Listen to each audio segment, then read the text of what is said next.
Hoy tenemos una palabra que está contextuada en la presentación de Jesucristo, de Jesús, el niño, el bebé, en el templo. Es un pasaje muy importante. Nada más quiero pedirle a Dios que Él nos guíe por medio de su Espíritu Santo esta mañana para que la palabra que vamos a compartir sea una palabra que pueda transformar nuestras vidas. A nosotros muchas veces podemos compartir mucha información y aparentar que sabemos muchísimo, pero si nuestras vidas no son transformadas, si el mensaje de la palabra y el evangelio no nos hace mejores personas, solamente vamos a tener información y vamos a demostrar que sí, sabemos muchísimo, pero no va a haber nada más. Así que le invito a hacer esta pequeña oración. Señor Jesucristo, te pedimos que esta mañana, por medio de tu Espíritu Santo, por medio de tu presencia en este lugar, tú hables a nuestras vidas, tú toques nuestras mentes, tú trabajes nuestro corazón. Te pedimos, Señor, que tu presencia sea palpable por medio de tu Espíritu Santo, porque tu palabra dice, donde hay 2 o 3 reunidos, ahí estoy. Y esa es la certeza que tenemos esta mañana, que tú estás aquí, Jesús. Estás con nosotros y podemos sentir esa paz y podemos sentir tu Espíritu Santo que nos rodea. Muchas gracias en el nombre de Jesucristo. Amén. Nosotros ya leímos este pasaje, pero vamos a ver quizás algunas otras cosas de este pasaje. Lo cierto es que en este pasaje se describen al menos 3 ritos distintos que tenía el pueblo de Israel. Vamos a ver muy brevemente, porque como yo le decía, no vamos a meternos en tanta información, pero el primero de estos ritos era la circuncisión de Jesús. Este era un rito muy importante. Esto tuvo lugar cuando Jesús tenía 8 días de vida. Era un pacto que había hecho el pueblo de Israel con Dios, que había hecho Abraham con Dios, con Jehová. Ese mismo día a Jesús se le puso su nombre, que ya de antemano había sido destinado por medio de un ángel a José y a María. Entonces el primer rito que nosotros vemos en este pasaje que ya leímos es el rito de la circuncisión. Fíjese que en todo esto de las presuntas reliquias religiosas de la Iglesia Católica asociadas a Jesucristo, existió, no sé muy bien el final de la historia, pero existió el Santo Prepucio, no sé si usted sabía. Pues el Santo Prepucio fue una de las presuntas reliquias de Jesús.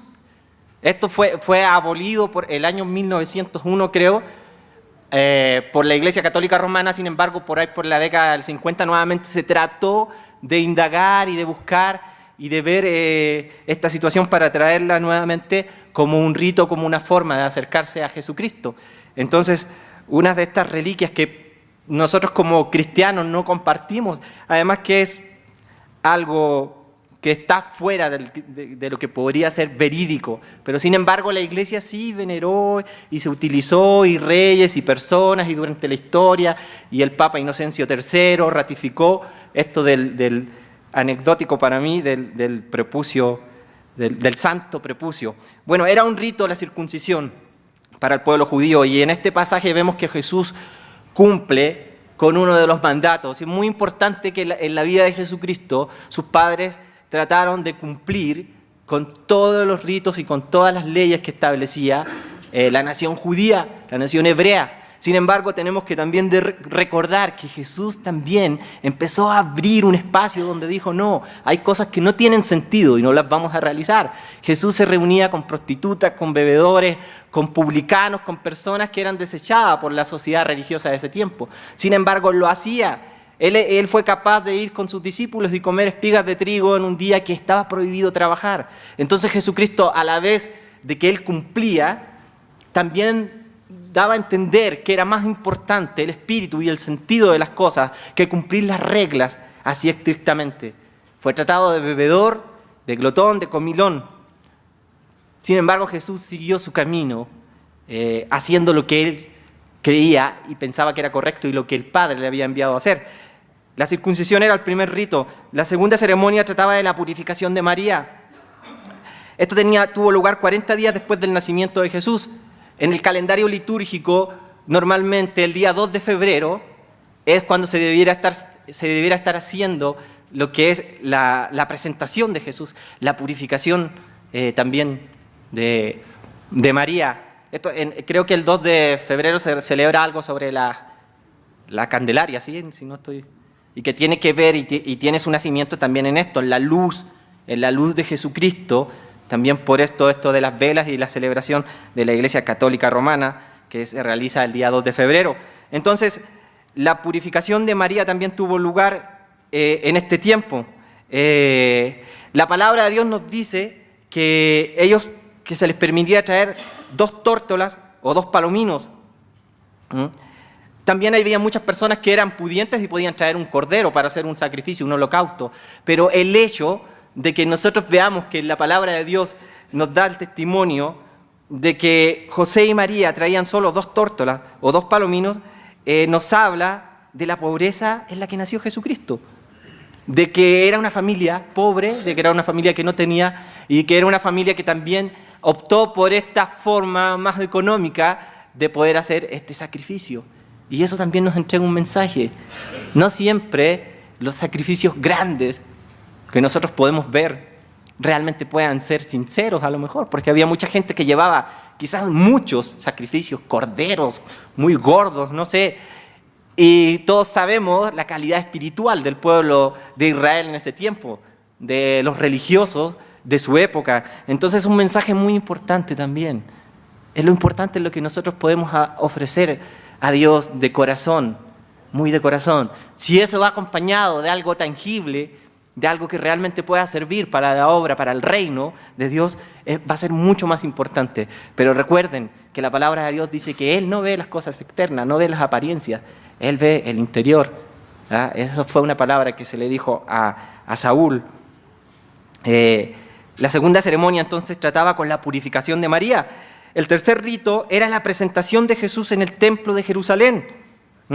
Originalmente Dios había decretado que el primogénito le pertenecía. Habían sido designados para constituir la clase sacerdotal. Más tarde se separó la tribu de Leví para que sirviesen como sacerdotes. Entonces se le permitió a los padres rescatar o redimir a sus primogénitos por la cantidad de 5 ciclos. Y esto hicieron cuando dedicaron al Señor. De todas maneras, Jesucristo venía destinado para ser alguien que se iba a dedicar completamente a la obra. En Jesucristo podemos ver el oficio de rey, profeta, sacerdote. Quizás no era necesario, pero cumplió con el rito de ser presentado y de ser dedicado para la obra, para Dios. Estos tres ritos, si bien es cierto, son muy, muy importantes en su época, tienen que ver con un contexto.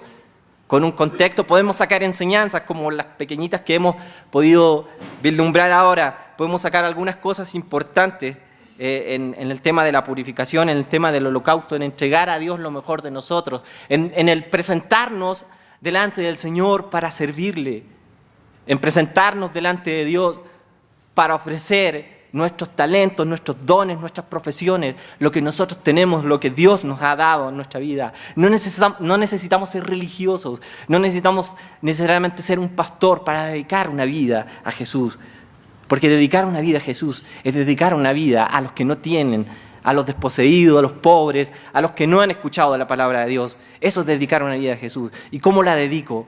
Entregando lo mejor que tengo, porque la vida es corta. Dice Santiago, es como nieblina que aparece en la mañana, dice ahí el escritor de la carta a los Santiago. Aparece por la mañana y luego desaparece. A nosotros se nos hace eterna, se nos hace que nunca vamos a partir, pero nos llama el Señor. Este mes que pasó partieron muchas personas conocidas, amigos, Silvestre, Lenny, partieron personas que estaban con nosotros, pero llegó su tiempo, el Señor les llamó. Tenemos que aprovechar nuestra vida para entregar lo mejor de lo que Dios nos ha dado para poder glorificar su nombre y hacer la obra. Recordemos que la fidelidad a la gran comisión es la base para que una iglesia pueda seguir creciendo. La fidelidad a la gran comisión y al gran mandamiento que tienen que ir siempre de la mano. Amarás al Señor tu Dios, usted sabe, con todo café, yo digo con todo café, corazón, alma, fuerza y entendimiento, y a tu prójimo como a ti mismo. La fidelidad a la gran comisión y al gran mandamiento hacen que verdaderamente nuestras vidas tengan un sentido, el sentido que quería Jesucristo. Es muy importante estos 3 ritos. Quizá hay otros que se escapan y que están ahí metidos, ahí están bien guardados en el libro de Levítico, pero no es necesario que los platiquemos. Podemos sacar mucha enseñanza de esto. Sin embargo, hay algo importante en este pasaje. Hay 2 personajes que la verdad son modelos, íconos, no sé, son 2 personas a las cuales también podemos sacar una enseñanza muy grande. Hay 2 personas que, si nosotros las comparamos con el promedio de los cristianos hoy en día, si nos comparamos a nosotros, la verdad que quedamos quizás muy bajos. Hay 2 personas que vislumbran, que irradian algo importante en este pasaje: Simeón y Ana. Estas personas que estaban ahí, esas personas que pasaron un tiempo. Quiero hablar un poquito sobre estos 2 personajes. Simeón viene a ver al Mesías, ahí en el versículo 2, del 25 al 35. Lo voy a leer un poquito, dice: y aquí había en Jerusalén un hombre llamado Simeón, y este hombre justo y piadoso esperaba la consolación de Israel, y el Espíritu Santo estaba sobre él. Es una biografía muy, muy corta y muy reducida, pero muy contundente.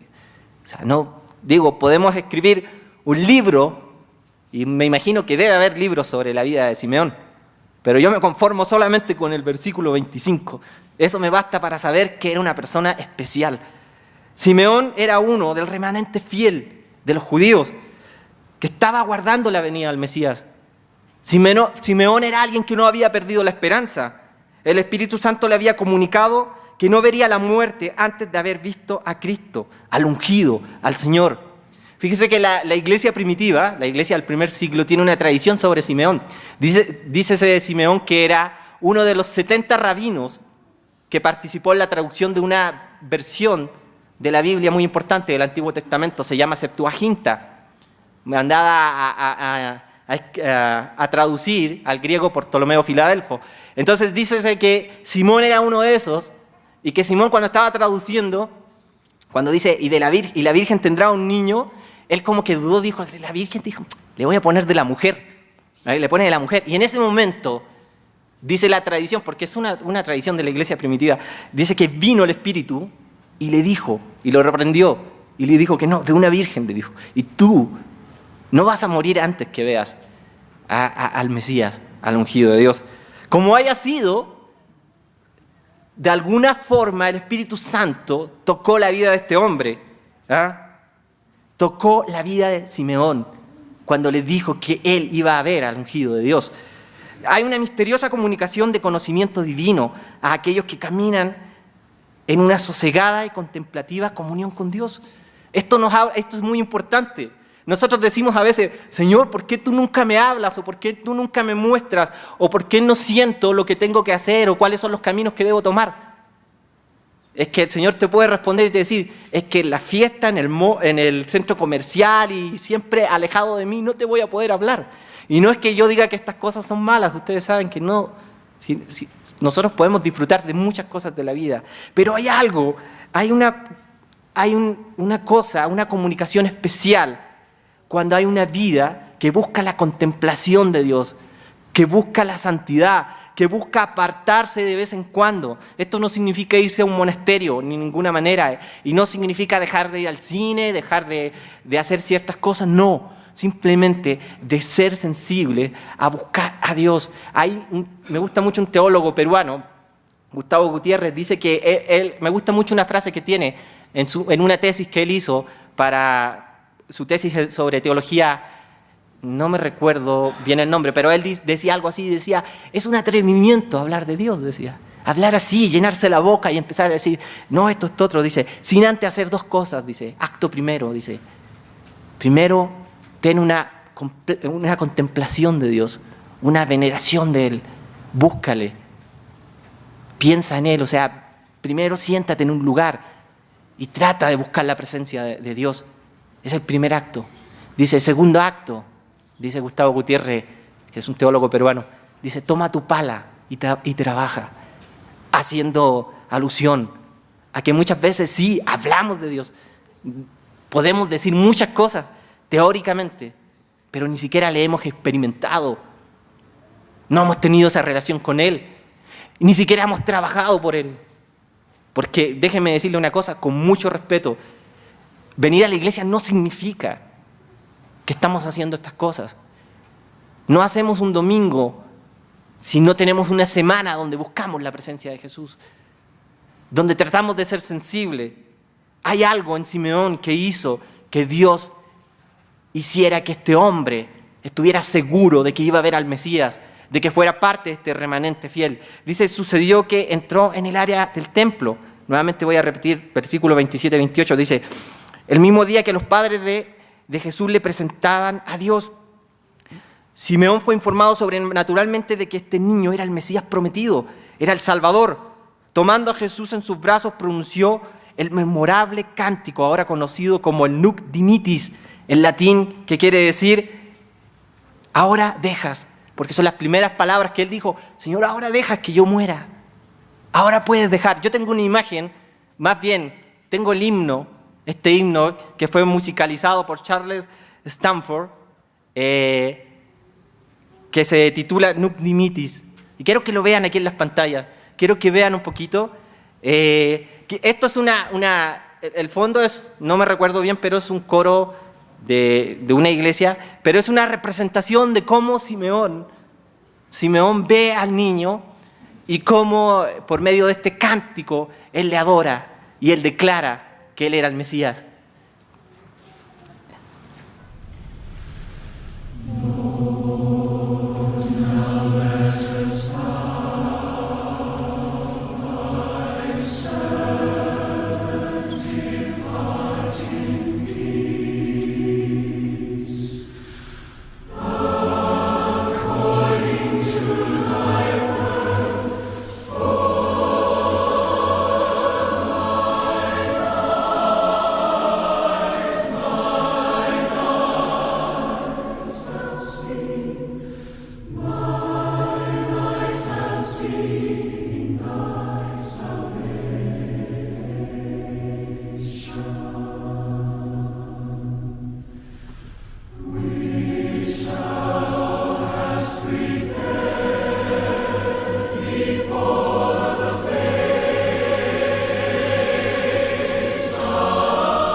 Simeón se dice que era un hombre lleno del Espíritu Santo. Cosa notable dado el ambiente que nosotros conocemos del templo, dominado por sacerdotes y levitas mercaderes. Recuerden que Jesús, cuando ya era un hombre adulto, los expulsó. Dice, mi casa será llamada casa de oración. Y ustedes la han convertido en una cueva de ladrones, dice Jesús. Y aventó todas las cosas que habían ahí. a pesar de las circunstancias que se vivían en el templo de Jerusalén y de la calidad espiritual de la religiosidad de su tiempo, Simeón fue un remanente espiritual que estaba ahí listo para poder ver la presencia del Mesías.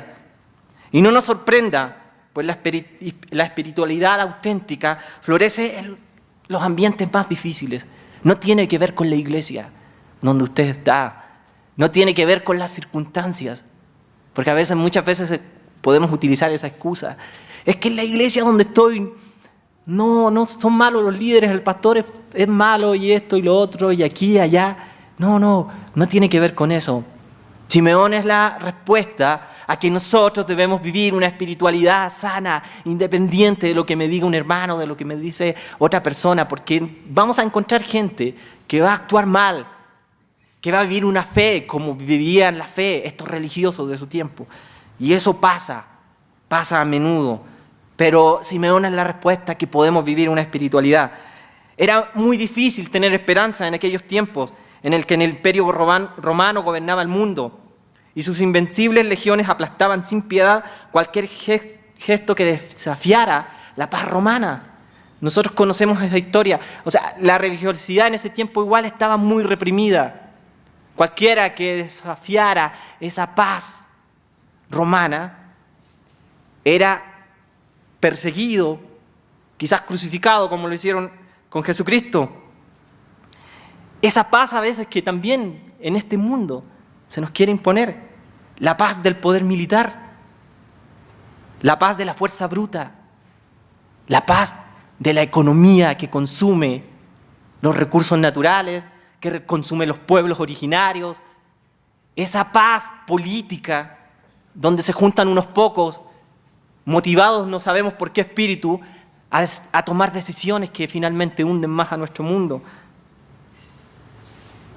Es una paz o una mal paz, algo que verdaderamente no es la paz que nos prometió el Señor Jesús, esa paz económica, producto de la globalización y de muchas cosas que a veces han sido más que de beneficio, han perjudicado a este mundo. Pero Simeón era un hombre de espiritualidad resistente y también nosotros tenemos que serlo. A pesar de que vemos que esta aparente paz en nuestro mundo, que es impuesta con paradigmas que sabemos que no son los del reino de los cielos ni de la palabra de Dios, nosotros debemos ser resistentes. Porque como dice la palabra de Dios, tiempos mejores no van a haber. Si nosotros estamos esperando que algo muy, muy, muy bueno va a suceder, no. Somos nosotros los llamados a hacer la obra de Dios en medio de esta falsa paz y de estos falsos paradigmas que nos dicen que las cosas están bien. Nosotros somos los llamados a desenmascarar verdaderamente las cosas que están sucediendo y a llevar los valores del reino de los cielos, los valores de Dios, la esperanza. La esperanza de Simeón no había decaído. Yo debo ser sincero, a veces mi esperanza cae, a veces siento que no. Y digo, Señor, ya estoy así muy cansado, ya no tengo esperanza, no resultan las cosas. Pero la vida de Simeón nos dice, no, hay que tener esperanza, a pesar de que las cosas no se vean bien. Su esperanza no había decaído a pesar de todos los poderes de muerte que reinaban, a pesar de Herodes, del imperio, de los malos líderes religiosos, de la situación, quizás de su economía, de su vida, de tantas cosas. Era muy difícil para él mantener la esperanza, pero sin embargo fue fiel y esperó. Nosotros vivimos eso, como lo decía hace un momento, las guerras permanentes, las desigualdades entre ricos y pobres, drogas, abuso, consumo, frivolidad, mentiras, tanta cosa que vivimos en nuestro mundo. La esperanza de Simeón era de un mundo nuevo. La esperanza de Simeón era ver al Mesías. Quizás, a lo mejor Simeón también esperaba a ese Mesías, ese Redentor de Israel, ese nuevo rey, ese nuevo David. Yo creo que en su mente judía a lo mejor sí lo esperaba, pero yo creo que el Espíritu Santo le reveló y le mostró la verdadera forma, el verdadero espíritu del Mesías, que no iba a ser ese que iba a venir en un caballo peleando por el pueblo de Israel, sino que uno que iba a morir en la cruz. y que no iba a abrir su boca, sino que como un cordero iba a ser llevado al matadero. Creo que Simeón captó por medio del Espíritu Santo cuál era la esencia del Mesías. Eso era importante. Simeón esperaba un mundo nuevo, esperaba una luz hacia los gentiles. La espiritualidad de Simeón le permitió ver lo que nadie en su contorno hubiera creído posible.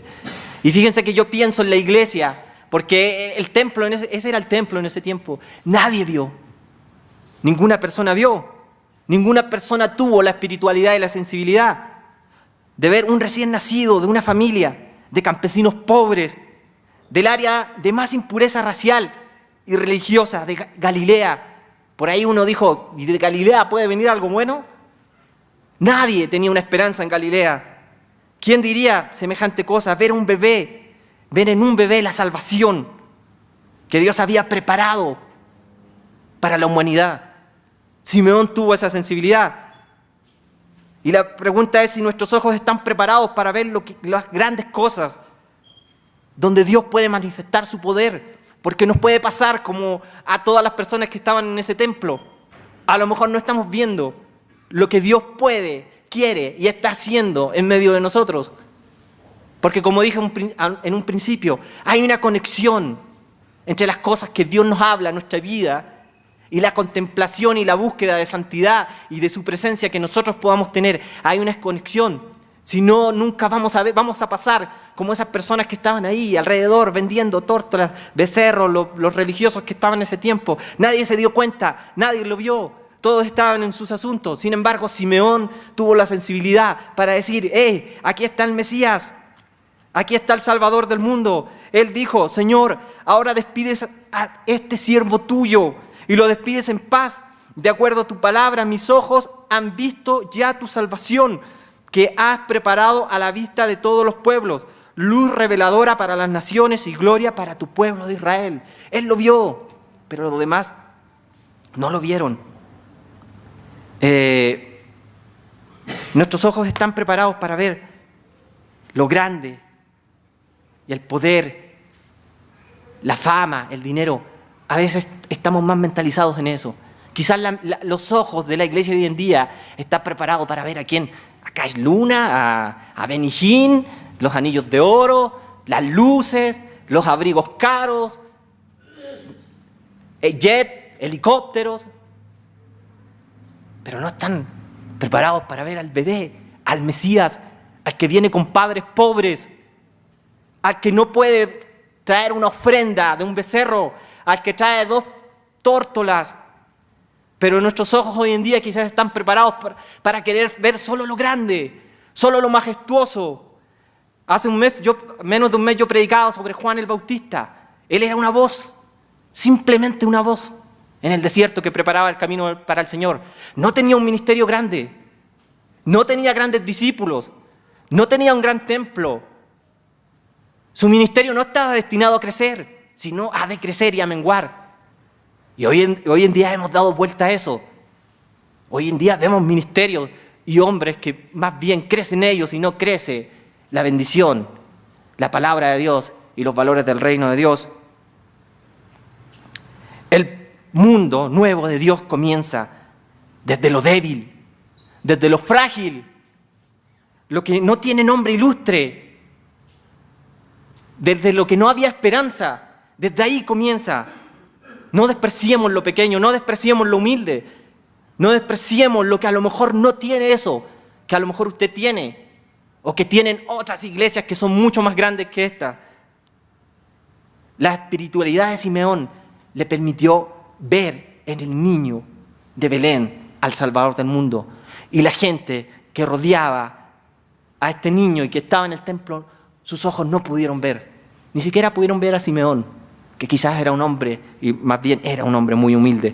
Hoy necesitamos a Simeón en nuestras iglesias, para que al orar el Padre Nuestro y decir, vénganos tu reino, seamos capaces de creer que ese reino de paz y justicia es una promesa de Dios que se ha de realizar y que nos compromete a nosotros y nos invita a una espiritualidad inconforme y visionaria, a una espiritualidad que tiene que desafiar lo que nosotros estamos haciendo hoy en día.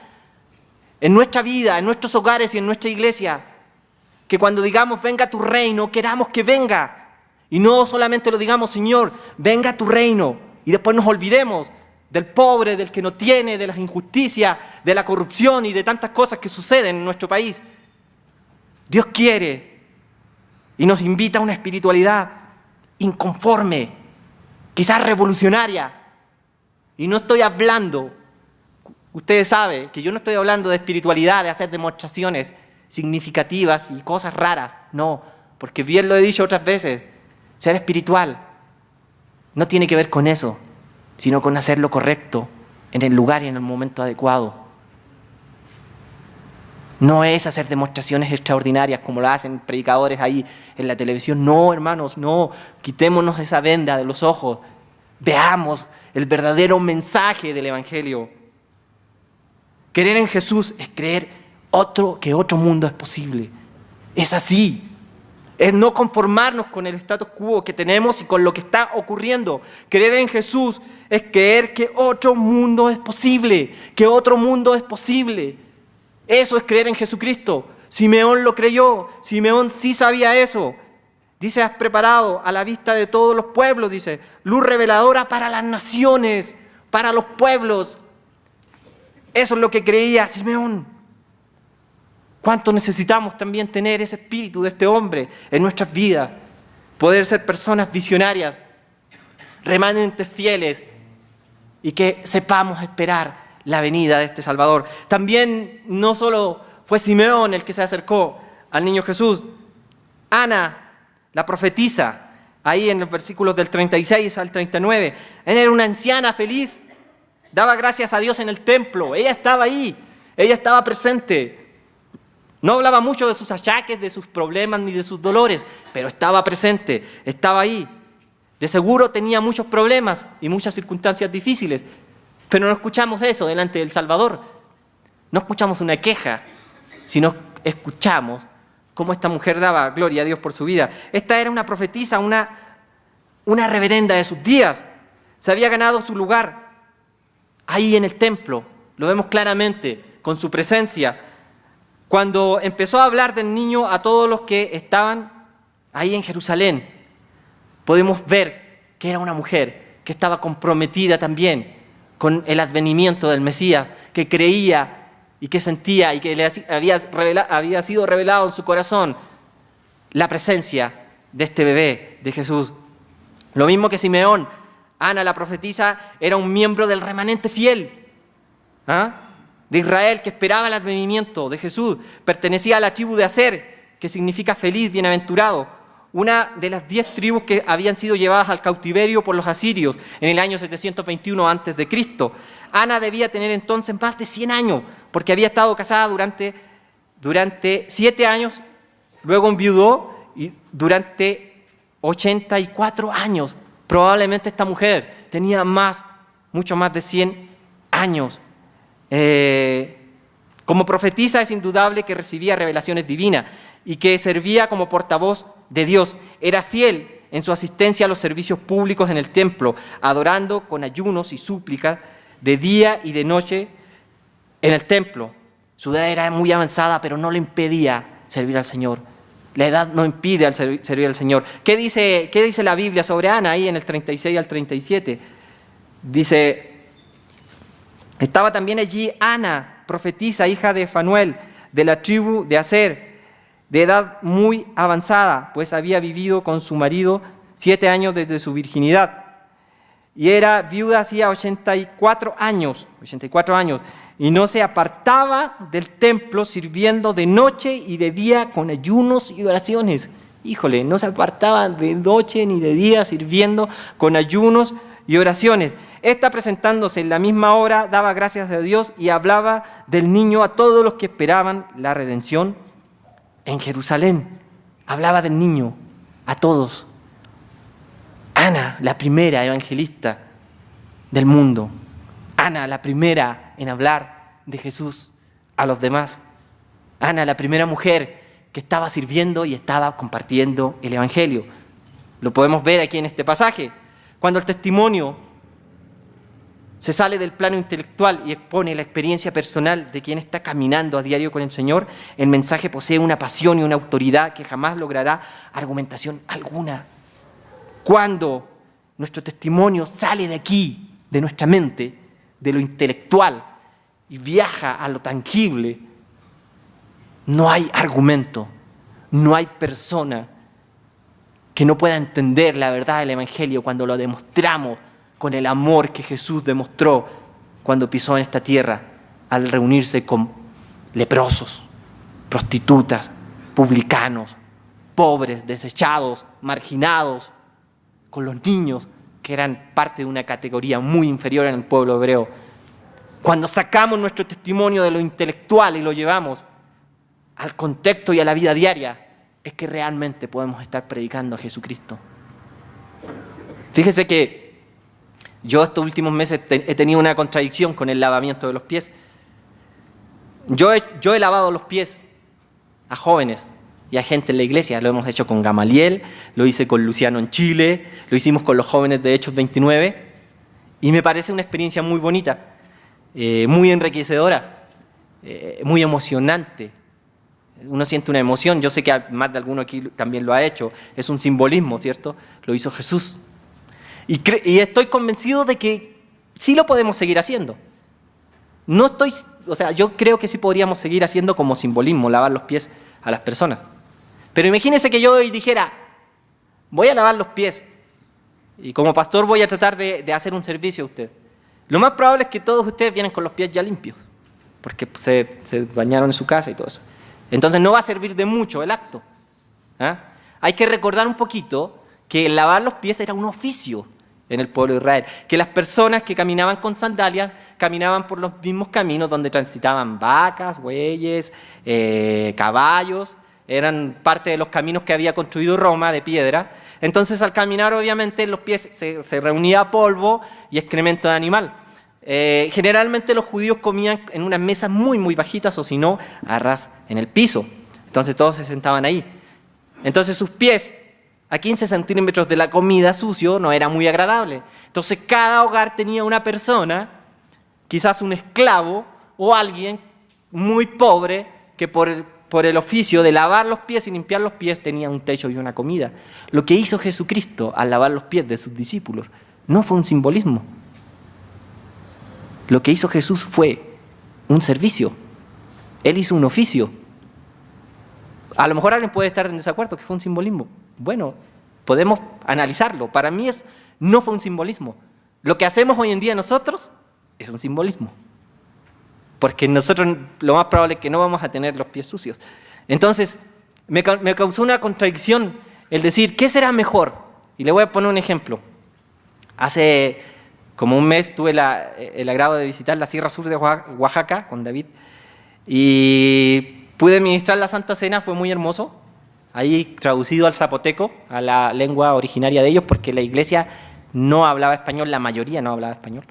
Entonces, luego de ministrar la Santa Cena y predicar, trajeron una persona delante de mí. Y esta persona era un joven como de unos 30 años y tenía la mitad de su cuerpo paralizado. Entonces me dijeron si yo podía orar por él. Y estaba con su esposa y con 3 niños chicos. Y me contaron su historia. Me contaron que él, producto de beber, alcohol, de emborracharse, perdió sus casas, perdió sus tierras, perdió todas sus cosas.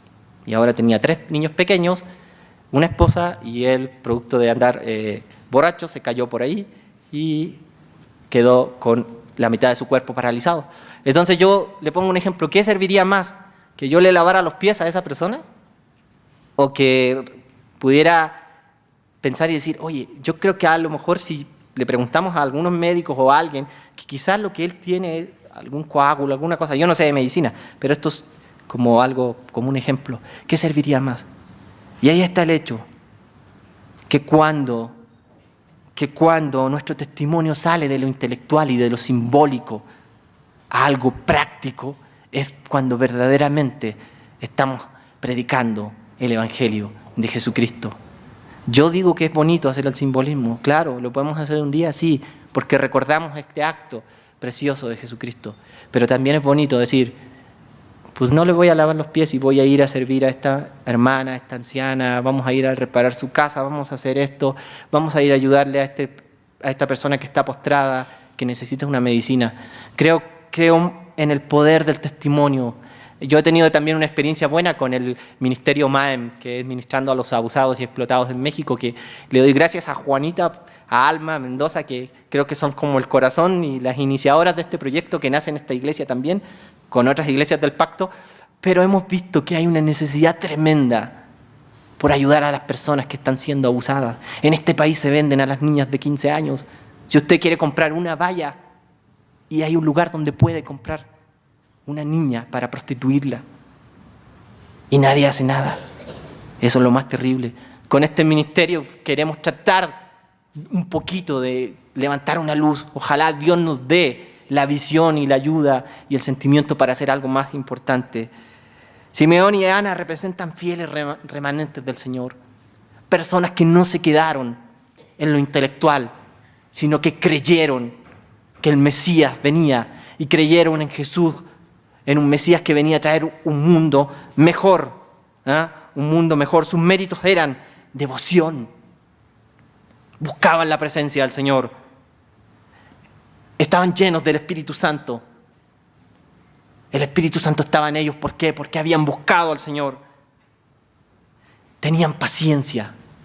Tuvieron paciencia, quizás para soportar cuantos insultos ahí, porque no eran personas populares, no eran los sacerdotes importantes, no eran los que tenían más dinero. Quizás muchas veces les dijeron, sáquese de aquí, váyanse para allá, pero ellos fueron fieles. Nosotros como iglesia a veces, si no vemos que Dios no hace algo durante un mes, durante una semana, ya decaímos. Ya decimos, es que el Señor no hace nada y no entiendo por qué estoy sufriendo y no entiendo por qué lo otro y por qué no vemos esto y por qué Dios no ha hecho lo otro. En Simeón y Ana encontramos dos personas que tuvieron la paciencia necesaria para esperar en el Señor, para tener la sensibilidad del Espíritu Santo, para esperar ahí en el templo, para estar sirviendo. Ana estaba ahí sirviendo en el templo. Es un mensaje para la iglesia. La iglesia no se mueve así sola, se necesitan manos, se necesitan guardias, gente que prepare cosas aquí y acá. La iglesia necesita también de su apoyo, de su compromiso, de su entrega. Estas cualidades de estas personas las necesitamos mucho. Eran personas que tenían esa paciencia de esperar.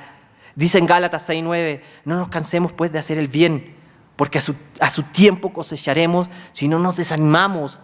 Hermanos, la Navidad y este tiempo es un mensaje para que podamos ser portadores del mensaje de paz y de amor. Como decíamos, creer en Jesús es creer en otro mundo posible. Este mundo es una caricatura de lo que Dios quería. Esto no es lo que Dios quería. El egoísmo que hay en nuestros corazones, nuestro egocentrismo, las cosas que hacemos, no es lo que Dios quería. Dios quería una comunidad de paz, de amor, de entrega, de apoyar al más débil.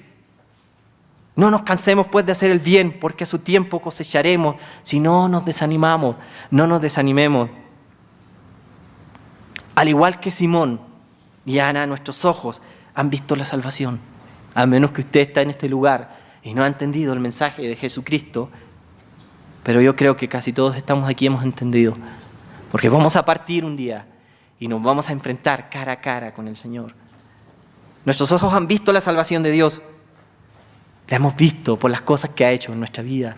Cuando participamos de la comunión, cuando participamos del vino y del pan, cuando hemos visto y hemos creído en la cruz, hemos visto cómo el Señor nos ha rescatado a muchos de nosotros desde la misma muerte. Nuestros ojos han visto la salvación. Seamos agradecidos de Dios. Seamos agradecidos.